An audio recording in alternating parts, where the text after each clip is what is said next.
ఎంత నీచానికి వరిగట్టావంటే, ఒక మహిళా నాయకురాలు ఇంట్లో బట్టలు మార్చుకోవడానికి కూడా సమయం ఇవ్వకుండా పోలీసులతో హనుమాన్ జంక్షన్లో లాక్కెళ్ళిన కార్యకర్తలు ఉన్నారు. మళ్ళీ 4 మహిళలను తీసుకెళ్ళి అర్ధరాత్రి ఆ గన్నవరం దాడి సమయంలో బందరు సముద్రం దగ్గర మరి అరెస్ట్ చేసి అర్ధరాత్రి పూట ఆ మహిళల్ని ఎన్ని ఇబ్బందులు పెట్టావు. పట్టాభిని చచ్చి బతికాడు పట్టాభి.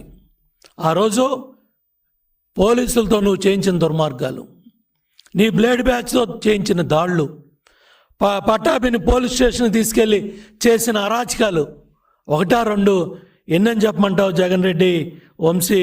మీరు చేసిన అరాచకాలు వీటన్నిటికి కూడా ఫుల్ స్టాప్ పడాలి. ఇట్లా అరాచకాలు చేసిన ప్రతి ఒక్కళ్ళు కూడా శిక్షార్హులే.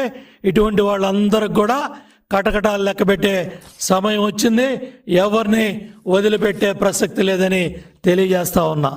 గ్రావెల్ తవ్వకాల్లో ఎన్ని వందల కోట్ల దోపిడీ.